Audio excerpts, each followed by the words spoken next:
Bem-vindos, senhoras e senhores. Hoje vamos explicar a série anime chamada Rokier, Braves of the Six Flowers. Um homem misterioso chamado Adler veio a Piena para se provar diante da deusa do destino, a fim de se tornar um valente. Ele interrompeu a partida semifinal entre dois guerreiros no torneio sagrado que escolhe Braves, proclamando 3 o homem mais forte do mundo. Os guardas reais tentaram deter Adler, mas ele os eliminou. Depois disso, ele lutou contra 2 guerreiros e os incapacitou a ambos antes de serem capturados por mais guardas e jogados na cadeia. Enquanto estava na prisão, uma criada entrou sorrateiramente em minha casa para Adler. Ela ficou impressionada com sua luta e lhe perguntou sobre seu estilo de luta, filosofia e seu objetivo de se tornar uma das 6 flores dos bravos. Adler respondeu que acreditava ter se tornado um bravo, um dos 6 guerreiros escolhidos para combater o deus demônio e que ele deseja lutar ao lado da princesa Nashtania se ela fosse escolhida como uma brava. Ele então se mudou para uma cela de prisão isolada em um poço.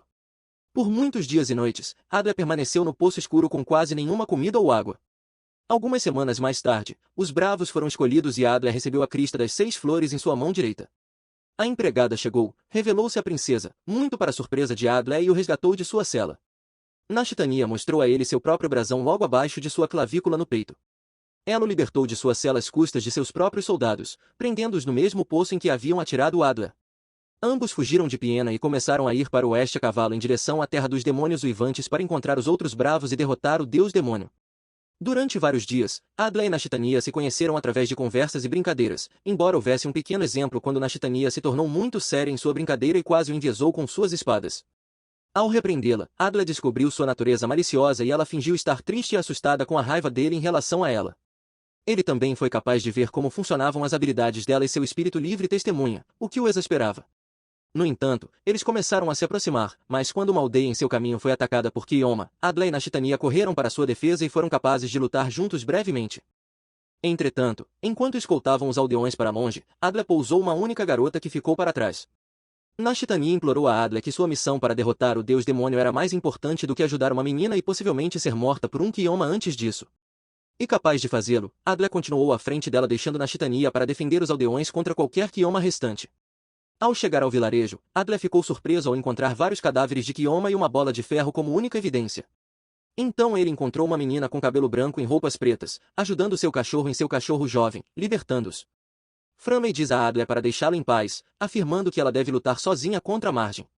No entanto, Adler a persegue até que ela seja obrigada a viajar junto com ele. Ele envia uma mensagem a Nashtania com seu cavalo, dizendo-lhe que encontrou outro dos 6 bravos e para continuar em direção à península onde a Margem está sem ele. Adler e Framey acabam se deparando com uma fortaleza onde os soldados lhes explicam sobre uma barreira que deve ajudar os bravos no templo e nas proximidades. Enquanto Adler e Framey continuam a viajar, eles são subitamente atacados por Nashtania e Goldof com Nashtania avisando Adler para ficar longe de Framey. Enquanto Framey e Nashtania lutam à distância, Goldof ataca o primeiro. Adler tenta detê-lo, mas Goldof o empurra para o lado, tentando acabar com a luta, e então lhe diz que os shows são mais para parar e diz que Framey não é seu inimigo, já que ela também é uma das bravas. Nashtania e Goldof ficam surpresos em informar Adler que Framey é o corajoso assassino. Framey não nega e confirma que ela é de fato a assassina. Ela então nomeia algumas de suas vítimas. Ela então diz que Goldof e Nashtania também são seus alvos enquanto aponta sua arma para eles. Adler pergunta se Leona também era seu alvo, mas Framey responde que ela era, mas que ela não sabia o que aconteceu com ela. Adler pergunta então por que ela matou todos os bravos potenciais, e Framey responde que a Margem poderia retornar se apenas guerreiros fracos permanecessem para serem escolhidos como bravos. Goldof e Nashtania agora convencem que ela é sua inimiga e estão prestes a matar Framey quando Adler os bloqueia. Ele se recusa a acreditar que alguém tentando reviver a Margem seria escolhido como corajoso e diz que ficará do lado de Framey se ele tiver que lutar. Nashtania finalmente decide concordar com Adler e diz a Goldof que eles vão parar de lutar. Ela então informa a Framey que ainda não acredita nela e que só confia na Adler. Como o chefe do grupo de Maura, eles notam que vários Gyoan voadores estão indo para o templo. Os bravos correm para o templo, mas são bloqueados por um grupo diferente de Gyoan. Enquanto eles lutam, Nashtania instrui Adler a ir em frente para o templo. Quando Adler chega ao templo, ele percebe uma sacerdotisa ferida. Ele se vira para ajudá-la, mas ela lhe diz para se apressar para dentro. Adler tenta abrir a porta, mas ela não abre, então ele a explode com alguns explosivos. Imediatamente depois, 2 soldados blindados saem de dentro e atacam Adler, que surpreende. Adler tenta perguntar à sacerdotisa o que aconteceu, mas na verdade ela é uma Gyoama que foge. Depois de derrotar os soldados que se revelam ser apenas fatos de armadura, Adler sente uma fria sensação de pavor antes de entrar no templo e percebe que se separa mal do chão. Temendo que alguém já tivesse ativado a barreira, Adler então entra na câmara de ativação apenas para descobrir que seu medo se tornou realidade quando ele percebe que a espada já estava no pedestal. Ele olha ao redor da sala, mas não encontra mais ninguém à vista. Na Titania, Framir e Goldor chegam e na Titania pergunta a Adler por que ele ativou a barreira. Adler insiste que não foi ele que alguém mais a ativou e depois desapareceu. Enquanto o grupo tenta descobrir o que aconteceu, Goldor decide desligar a barreira e remove a espada, mas Framir diz que a raposa ainda está lá. Adler tenta desligá-la cortando sua mão, pingando seu sangue no pedestal e recitando, barreira, soltando, mas nada muda. Nashtania então entra em pânico, agarrando a espada e atacando o pedestal, gritando, soltando a barreira e que ela era a dona da barreira enquanto quebrava a laje. Framir a detém, dizendo-lhe que não adianta entrar em pânico quando eles ouvem os passos. Kiamo chega e pergunta o que aconteceu quando ela reconhece os membros do grupo, exceto Adler. Adler pergunta quem ela é e Kiamo se apresenta e anuncia que ela também foi escolhida como uma corajosa. Kiamo decide então que eles devem começar a matar Framir e que também se prepara para uma luta por Adler e Nashtania, detê-los. Mora chega, perguntando-se o que o grupo está discutindo quando ela percebe que Kiamo estava prestes a começar a lutar. Mora então ordena que Kiamo pare e diz ao grupo que há um forasteiro entre eles quando revela que estava viajando com um homem que conheceu no dia anterior, Hans, que também é um corajoso. Adler ordena a todos que mostrem seu brasão e eles percebem que são 7. Mora conta ao grupo a história da santa da única flor que dividiu seu poder em 6 para cada um dos bravos, de modo que era impossível que houvesse mais ou menos de 6 bravos. Adler e Hans foram lá fora para encontrar uma fuga para a barreira, mas infelizmente andaram em círculos. Quando voltaram, eles viram Framir algemado e amarrado como o 7º bravo inicial e o principal suspeito da ativação da barreira. Mora então sugeriu que se apresentassem a fim de coletar mais informações um sobre o outro. Durante a introdução de Framir, ela se revelou como meia humana, meia cura minha entidade nascida de um pai humano e uma cura minha mãe. Adler então explica seu lado da história, mas Hans viu nela uma flor como aqueles mistérios do quarto trancado, tornando, portanto, o principal suspeito. Adler e sua confusão e ansiedade tomaram Framir como refém, envenenaram-na para mantê-la inconsciente e escapar do templo. O Hans conseguiu atirar-lhe uma adaga, atrasando. Ele então desmaiou por causa da perda de sangue enquanto fugia. Enquanto estava no chão, lembrou-se de como foi até seu mestre, Arturo Speaker, e implorou para levá-lo como seu aluno. Sua primeira lição foi o sorriso e o desespero. Quando recuperou a consciência, notou que tinha curativos e Framir o remendou. Ambos falaram de seu passado e quando se abriram um para o outro ele então especulou que poderia haver um 8º valente que ajudasse o 7º e ele precisava descobrir para provar sua inocência.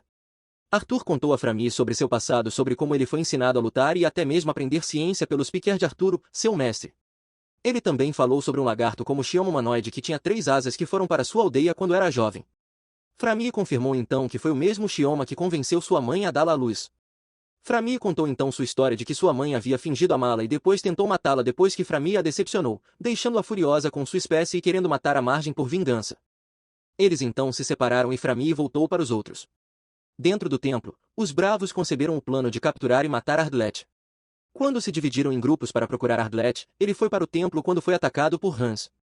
Ardlet conseguiu escapar, mas depois travou uma batalha com Hans na floresta. Ardlet está tentando convencer Hans de alguma forma de que ele não é o 7º, mas Hans ainda suspeita dele. Enquanto Arthur tenta enganar Hans, ele não o matou quando teve a chance de provar que ele não é um impostor. Hans então disse a Ardlet que ele é o 7º bravo a cortar sua garganta. Ardlet então percebeu que era uma alucinação e Hans decidiu acreditar nele ao ver sua reação de morte que seria diferente se ele fosse um impostor. Enquanto isso, Nashani especulou que Hans poderia ser o 7º bravo e está pedindo ajuda a Goldoff confiando que Ardlet está inocente. Ardlet e Hans voltaram ao templo para encontrar pistas de que Kiamo estava do lado de fora e decidiram que ela estava entediada de esperar, então ela apenas mataria todos para ver se eles eram o traidor que atacava os dois, convocando sua Jorma. Ardlet e Hans lutaram contra Kiamo, mas seus demônios sempre se regeneram, tornando-os difíceis de incapacitar. Então eles pensaram em incapacitar Kiamo para deter os demônios. Foi um sucesso e eles capturaram Kiamo. Eles lhe perguntaram se ela sabia alguma coisa sobre a ativação da barreira e ela não sabia que não. Ardlet foi em busca de mais pistas e usou a bomba que Framir deu para dar um sinal a ela. Framir notou e se encontraram. Ardlet fez uma hipótese sobre o envolvimento de um santo no assunto e seus possíveis usos, mas Framir os repreendeu. De volta ao templo, Hans disse a Mora que ama a mesma coisa, mas Mora se recusou a tomá-los. Enquanto isso, Nashani confirma com Goldoff se alguém morreu ao verificar seu brasão. Ardlet contou a Framir sua hipótese sobre a 7ª e depois confessou que a amava, mas isso deixou duvidoso pensando que Ardlet estava tentando enganá-la. Hans disse a Mora que ama a mesma hipótese que fez Mora chamar Nashani e Goldoff usando seus poderes. Ela lhes disse que Hans foi gravemente ferido por Ardlet fazendo com que Nashani ficasse furioso por ter confiado nele e por tê-lo defendido. Framii perseguiu a fuga de Ardlet e fez um sinal para os outros sobre sua localização. Mora pegou e os três se envolveram numa batalha, mas então Ardlet se rendeu e convenceu Mora da inocência de Framii para que os outros não suspeitassem dela se ele morresse. Mora tentou matar Ardlet, mas Framii decidiu acreditar em Ardlet e parou Mora. Ardlet e Framii escaparam então, mas foram encurralados por Nashani e Goldoth, que também estavam dispostos a matar Ardlet por causa da vida de Mora. Ardlet e Framii foram encurralados por Mora, Nashani e Goldoth. Ardlet começou a correr de volta ao templo para se encontrar com Hans enquanto Framii o apoiava, mas Mora e Goldoth pararam Framii e Nashani perseguiram e incapacitaram Ardlet no processo. Ele sentiu os arrepios quando Nashani deu o golpe final e bloqueou sua arma usando suas mãos e a chutou para escapar. Goldoth o seguiu até que eles voltaram para o lugar onde lutaram contra o Kill mais perto do templo. Quando Goldoth, Nashani, Mora e o Framii capturados se juntaram de novo, Nashani ficou chocado ao ver Kiama com Hans vivo e bem, percebendo que Mora tinha mentido sobre Ardlet ferindo-o. Ela então pediu desculpas a Ardlet por atacá-lo. Ardlet finalmente chegou à conclusão de como o impostor poderia tê-lo feito. Sua teoria envolvia o sequestro do Sunset Leori forçado a elevar a temperatura por mais de uma semana. Assim que uma das tranças abriu o templo, eles a mataram, baixando a temperatura e causando a neblina e então um Kill mais comeu seu corpo para escondê-lo. Hans foi capaz de encontrar o corpo para provar que Ardlet estava certa em sua teoria e deixando apenas uma pessoa como sétima possível. Ardlet confirmou que Mora poderia ter sido a sétima corajosa se suas deduções estivessem corretas para Djalma repreendeu sua conclusão. Ela e Hans foram capazes de encontrar cópias da tábua e ferramentas que poderiam ter sido usadas para a ativação real da barreira. Na segunda tábua estavam instruções para reativar a barreira de neblina que era removendo a faca e a tábua estilhaçada, pingar sangue por todo o suporte, dizer as palavras e quebrar a tábua. Isto fez com que todos pensassem que a pessoa que quebrou a tábua era a sétima corajosa. Framii confirmou que foi Nashani quem o fez e todos ficaram surpresos. Por dedução, Ardlet também pensou que a pessoa que o enviou ao templo foi quem planejou tudo desde o início e foi ela. Como ele confirmou, ela então se rendeu e afirmou que era realmente a sétima corajosa e Djalma ficou chocada com a revelação. Nashani lhes havia dito que queria matá-los a todos porque acreditava que os humanos e Killmas poderiam viver juntos em paz, mas cerca de 500 mil humanos poderiam morrer no processo. Ardlet ordenou então que todos a matassem, mas ela escapou. Desmaiou devido à perda de sangue. Ao recuperar a consciência, Mora pede desculpas a ele por pensar que ele era o sétimo a tentar matá-lo. Ela também cuidou de suas feridas. Depois de descansar, todos saíram para continuar sua viagem para lutar contra a Margem, mas para sua surpresa, encontram Rolonia, a amiga de infância de Ardlet e a Santa de Sangue que pediu desculpas por estar atrasada por causa da neblina e afirmando que ela é uma das corajosas a mostrar seu brasão. Durante a confusão, tropas de Gembanha foram ao templo para dizer a todos que mais de 1000 Killmas estavam chegando ao templo. Eles decidiram parar de tentar descobrir quem era o sétimo e começaram a viajar para o território do demônio lamuriante, pedindo às tropas que reativassem a barreira depois que saíssem. Então é isto para o vídeo de hoje. Se você gostou do vídeo, dê-lhe um polegar enorme e assine o canal para mais vídeos.